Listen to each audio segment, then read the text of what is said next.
तो आज से हमने पी वेव स्टार्ट लेना है कि बाकी हमारी ईसीजी के बारे में जो इनिशियल है वो तो कंप्लीट हो गया है कि उसका रेट क्या होगा, रिदम क्या होगा, एक्सेस क्या होगा, ये सब हमने पढ़ लिया है। आज से हमने जो मेन ईसीजी की वेव्स हैं उनका स्टार्ट लेना है। First one is P wave.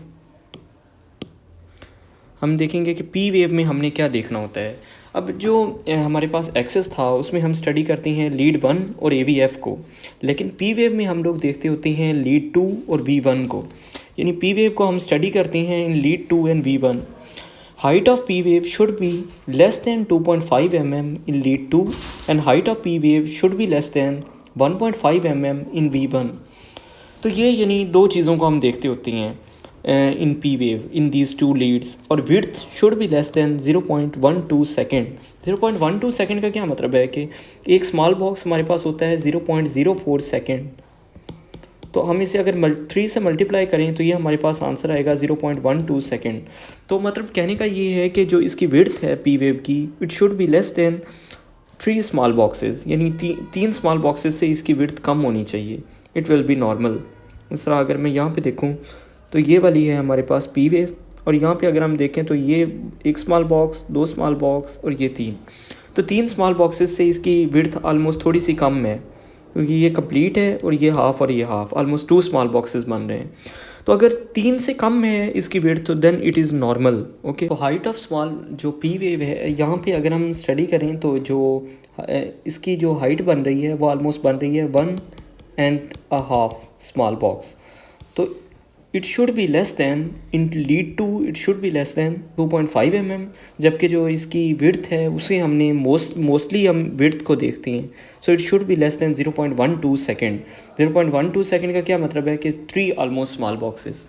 तो इसकी हाइट और विड्थ जो हम किस में देखते हैं, लीड 2 और V1, जबकि एक्सेस हमने किस में देखा था, लीड 1 और AVF में। ठीक है।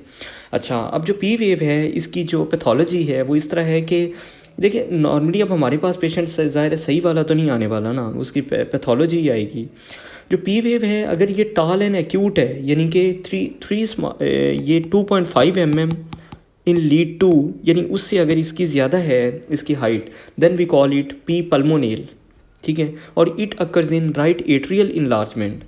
और जो पी माइट्रेल है वो ये होता है कि अगर पी वेव बाईफेजिक हो जाए, then we call it P mitral and it occurs in left atrial enlargement.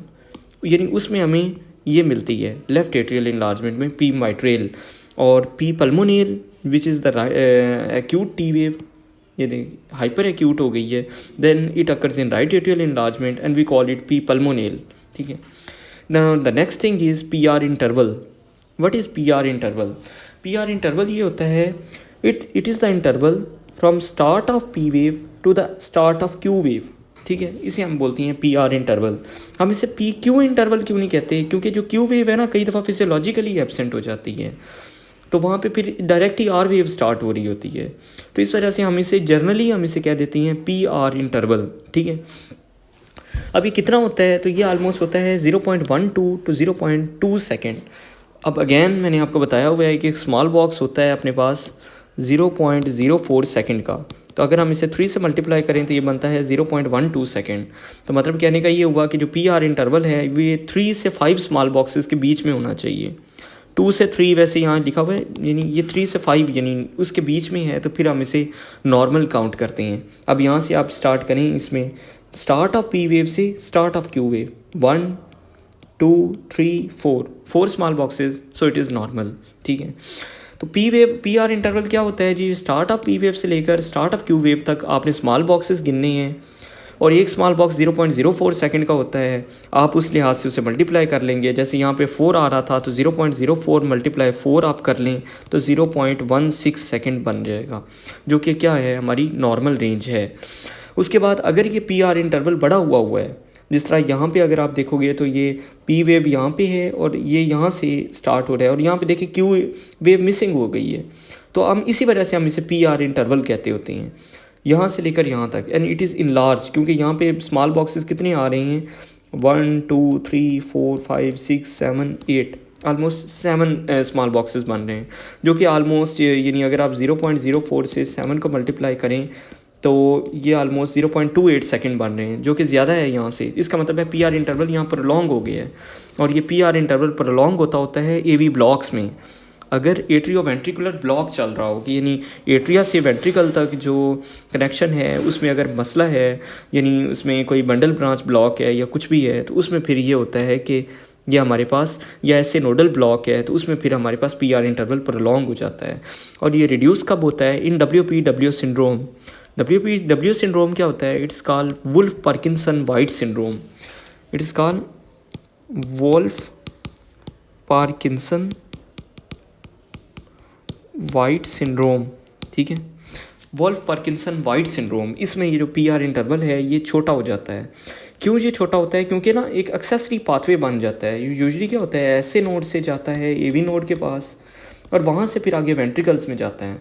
यहाँ पे क्या होता है कि ऐसे नोड से एवी नोड वाला पाथवे तो होता है, लेकिन एक एक्सेसरी पाथवे बन जाता है, और उससे वेंट्रिकल्स जो होती हैं वो डीपोलराइज हो रहे होती हैं। तो ये अब नॉर्मल पाथवे है, तो इसी वजह से हम ये रीज़न होती है कि इसके अंदर जो हमारे पास जो होता है पी आर इंटरवल वो छोटा हो जाता है, और ये it is called Wolff Parkinson White syndrome, ठीक है। अब आप इसके अंदर इस ECG में देखेंगे तो इसमें आपको जो पी वेव है ये ऑलमोस्ट यहाँ पे बन रही है, थोड़ी सी है, ये वाली है पी वेव। एक मिनट, यहाँ पे आप देखें ना, ये वाली है छोटी सी पी वेव, और ये आगे डायरेक्ट ही साथ में क्यू वेव स्टार्ट हो गई है। देखिए आर वेव आ गई है, दरमियान में जस्ट 1 और 2 स्मॉल बॉक्सेस हैं, विच शोज़ कि जिस P R interval is very small and it occurs in Wolff Parkinson White syndrome. और जो पी आर इंटरवल है ये डिप्रेस्ड भी होता है। डिप्रेस्ड होने का क्या मतलब है कि जो नॉर्मल हमारी आइसोइलेक्ट्रिक लाइन है, आइसोइलेक्ट्रिक लाइन हम इस लाइन को कहते हैं। देखो आइसोइलेक्ट्रिक लाइन हम वहाँ पे बनाती होती हैं जहाँ पे हमारे पास जो एस वेव है ना, यानी देखें ना पूरा अगर हम QRS इंटरवल बनाएं तो इस तरह होता है ना, Q wave then R wave then S wave, और फिर इस तरह करके आगे टी वेव आती होती है। जहाँ एस वेव हमारे पास ख़त्म हो रही होती है ना जिस पॉइंट पे, उस पॉइंट को हम लोग बोलते हैं जे पॉइंट। उस पॉइंट को हम लोग क्या कहते होती हैं? जे पॉइंट, ठीक है। उस जे पॉइंट से ना हम एक लाइन पूरी कंप्लीट ड्रॉ करते हैं, उसे हम बोलते हैं आइसोइलेक्ट्रिक लाइन, ठीक है। उसे हम कहते हैं आइसोइलेक्ट्रिक लाइन। अगर उस आइसोइलेक्ट्रिक लाइन से हमारे पास, जैसे अब यहाँ पे आप देखें तो ये क्यू वेव है, और यहाँ पे ये वाली है हमारे पास एस वेव, और ये ऑलमोस्ट यहाँ पे ख़त्म हो रही है। तो यहाँ से हमने ये देखें एक लाइन ड्रॉ की है, it is the isoelectric line, ठीक है। और इस आइसोइलेक्ट्रिक लाइन से आप यहाँ पे देखें तो ये है पी वेव, और ये आगे ये है हमारे पास जो पी आर इंटरवल है, यानी कि ये पी वेव और यहाँ से आर वेव स्टार्ट हो रही है, तो ये वाला अपना पी आर इंटरवल है, और ये आइसोइलेक्ट्रिक लाइन से नीचे है। तो इसका मतलब है पी आर इंटरवल यहाँ पे डिप्रेस्ड हुआ है। तो ये कब होता है? इन पेरिकार्डाइटिस, ठीक है। तो पी आर इंटरवल की कौन सी पैथोलॉजीज़ हैं? सबसे पहले तो नॉर्मल पता हो कि नॉर्मल कैसे होता है। तो ये पी आर इंटरवल हमारे पास नॉर्मल होता है इन 0.12 टू 0.2 सेकेंड, जिसका मतलब ये है कि ये ऑलमोस्ट कितने स्मॉल बॉक्सेस बनती हैं? 3 से 5। इसके बीच अगर इतने स्मॉल बॉक्सेस हैं, 3 हैं, 4 हैं, 5 हैं, तो फिर ये नॉर्मल है। और अगर इससे ज़्यादा है तो फिर वो प्रोलॉन्ग हो जाएगा P R interval, and occurs in AV block. और रिड्यूस कब हो जाता है? इन वुल्फ पार्किंसन वाइट सिंड्रोम, क्योंकि उसके अंदर एक्सेसरी पाथवे होता है जहाँ से कंडक्शन हो रही होती है। और डिप्रेस कब होता है? तो वो होता है इन पेरिकार्डाइटिस।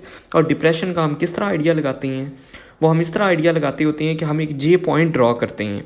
जे पॉइंट क्या होता है? तो जहाँ पे हमारे पास एस वेव ख़त्म हो रही है, जैसे अब यहाँ पे देखो तो ये ऑलमोस्ट एस वेव यहाँ पे एंड हो रही है, तो यही है इसका जे पॉइंट। और यहाँ से हमने ये वाली बना ली आइसोइलेक्ट्रिक लाइन, और जो पी आर इंटरवल है वो इसी के ऊपर लाई कर रहा है, सो इट इज़ नॉर्मल। जबकि यहाँ पे आप देखें तो आइसोइलेक्ट्रिक लाइन हमारे पास ये है, और जो पी आर इंटरवल है वो इससे नीचे है। तो इसका मतलब है यहाँ पे पी आर सेगमेंट जो है वो डिप्रेस्ड है। सेगमेंट और इंटरवल में ये फ़र्क होता है कि सेगमेंट के अंदर कोई वेव नहीं आती। अगर मैं इस तरह बनाऊँ ना तो ये है जी पी वेव, और फिर ये वाला है, और ये आगे आ जाएगा जी क्यू आर और एस। तो यहाँ से लेकर एंड ऑफ पी वेव से लेकर स्टार्ट ऑफ क्यू वेव तक ये वाला जो एरिया है, it is called P R segment, ठीक है। और अगर मैं स्टार्ट ऑफ पी वेव से लेकर स्टार्ट ऑफ आर वेव तक करूं या स्टार्ट ऑफ क्यू वेव तक करूं, यानी उसमें वेव भी इंक्लूड कर लूं, तो फिर वो मेरे पास बनेगा पी आर इंटरवल। ठीक है, ये सेगमेंट और इंटरवल का डिफरेंस होता है। तो नॉर्मल पी आर सेगमेंट और depress P R segment, depress कब होगा? इन पेरिकार्डाइटिस। तो ये थी हमारी आज की वीडियो जिसके अंदर हमने P wave, P R segment और इंटरवल के बारे में बात की, जो बहुत ही ज़्यादा इम्पोर्टेंट है, क्योंकि जो हार्ट के रिलेटेड इश्यूज़ हैं तो उसमें अगर हम मेन पॉइंट्स के ऊपर फोकस ना किया जाए तो आपका पेशेंट किसी टाइम उसकी डेथ हो सकती है। तो जब आपको इन पॉइंट्स के ऊपर प्रॉपर ग्रिप होगी तभी आप अपने पेशेंट को अच्छा एक डिसीज़ और डायग्नोसिस के साथ बना सकते हैं और उसकी मैनेजमेंट कर सकते हैं। तो आपने इन वीडियोस को अच्छे से देखना है, अपने दोस्तों के साथ इसको शेयर करें और सब्सक्राइब करें। Thank you.